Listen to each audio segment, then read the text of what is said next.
भीलवाड़ा की एक महिला द्वारा अवैधानिक तरीके से अबॉर्शन करने की शिकायत करने पर आज बुधवार को सीएमएचओ की एक टीम ने राजस्थान हॉस्पिटल का निरीक्षण किया। इस दौरान टीम को पेशेंट की एंट्री को लेकर प्रारंभिक रूप से गड़बड़ियां नजर आई।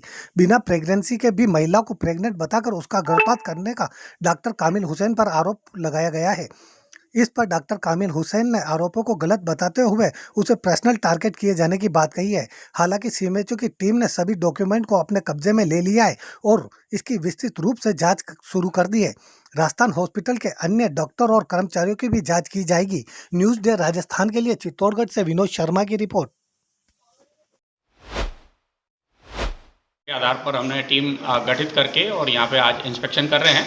सोनोग्राफी का ऊपर लेबर रूम का और इनका सबका ड्रग स्टोर का इंस्पेक्शन करके और जो भी रिकॉर्ड है वो हम सीज करके ले जाएंगे। ले जा करके और अनुसंधान करेंगे पूरा। उसके बाद यदि कमियाँ पाई जाती हैं तो उनके खिलाफ सख्त कार्रवाई की जाएगी। किस तरह की प्रारंभिक रूप में जांच में कमियां पाई जा रही हैं? प्रारंभिक रूप में जो ओपीडी आईपीडी में इंदिराज वगैरह का ऐसा है कोई पेशेंट आया उसका इंदिराज नहीं किया और जो ओटी के नोट्स हैं जो इनके पास रखने चाहिए, इनका कहना है कि हमने वहाँ पे पेशेंट को ही दे देते हैं, वो भी मेरे समझ से परे है। बाकी का हमने इनका जो भी रिकॉर्ड है वो सब ले लिया है।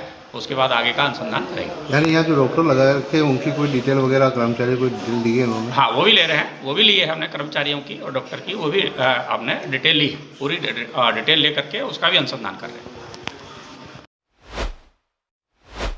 वो उनकी पूरी क्या बोलते हैं कि ये गर्भपात वो उसकी सोनोग्राफी थी महिला की जो उसने दिसंबर में करा रखी थी। जब मेरे को उन्होंने व्हाट्सएप पे भेजा उनके किसी सहयोगी के द्वारा तो उसमें बच्चे की धड़कन नहीं थी, उसमें मिसकैरेज था जिसको मेडिकल लैंग्वेज में ब्लाइटेड होम बोलते हैं, यानी कि इसमें भ्रूण का विकास नहीं हो रहा है। तो मैंने उनको व्हाट्सएप पे एडवाइस किया था कि भाई कि इसमें सफाई करानी पड़ेगी, ठीक है ना। अब उसके मेरे पास जब वो 2 महीने बाद आई कि भाई कि मेरे को बच्चा नहीं रखना है, मुझे बच्चा गिराना है, तो मैंने उनको बोला कि भाई कि टाइम ज़्यादा हो गया है, आप सोनोग्राफी करा लीजिए और मेरा पहला एडवाइस ये है कि आप ये बच्चे को रख लीजिए।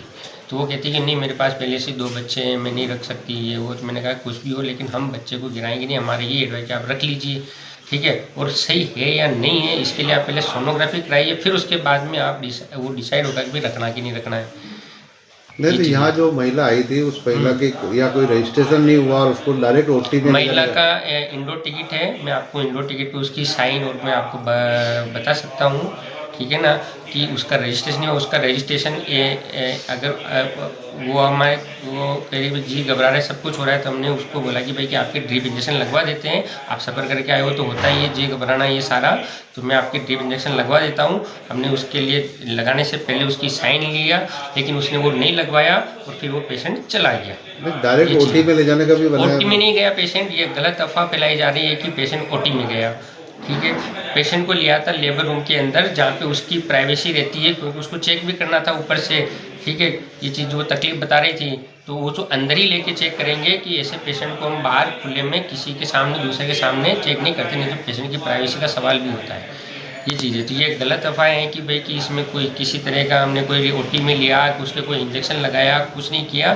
तो और क्या बोलते हैं कि जब उसने ड्रिप इंजेक्शन नहीं लगवाने दिए, जी घबरा रहा था तो वो चली गई उठ करके, ये चीज़। नहीं तो इससे पहले भी आप पे कई आरोप लगे हैं? आरोप भी लगे हैं, आरोप आप पे भी लग सकते हैं, प्रधानमंत्री साहब पे भी लग सकते हैं, सीएमएचओ साहब पे भी लग सकते हैं, लेकिन मैं किसी केस में दोषी नहीं हूँ और कोई ऐसा केस नहीं है जिसमें मैं दोषी पाया गया हूँ। मैं तो इसमें कोई सजा वगैरह नहीं हुई, जेल भी नहीं गए थे आप इससे पहले? किसमें? एक बलात्कार वाला मामला था, बच्ची बलात्कार वाला मामला था, मैं उसमें क्लीन चिट बरी हो गया हूँ मैं, और क्या बोला हाई कोर्ट से मेरे पास ऑर्डर है, ठीक है। उसमें मेरा कोई रोल नहीं था। अब वो क्या है कि पोक्सो से जुड़ा हुआ था तो मेरी गिरफ्तारी हुई थी और ये भी सब चाल थी और ये भी अभी चाल है। मुझे हमेशा किसी न किसी माध्यम से परेशान किया जा रहा है। तो आपका ये कहना है कि आपको पर्सनल टारगेट किया जाता है? बिल्कुल, मेरे को पर्सनल टारगेट किया जाता है और क्या बोलते हैं कि जो इलीगल काम कर रहे हैं बहुत सारे, उनके ऊपर कोई कार्रवाई नहीं होती, केवल मुझे ही पर्सनल टारगेट बनाया जा रहा है। यानी चित्तौड़ में और भी होते हैं इलीगल काम? किसमें? बिल्कुल, कौन नहीं करता इलीगल काम, कहाँ नहीं होता इलीगल काम। आप कोई सा भी ऑफिस उठा के देख लीजिए, जैसा इलीगल काम करते होते हैं।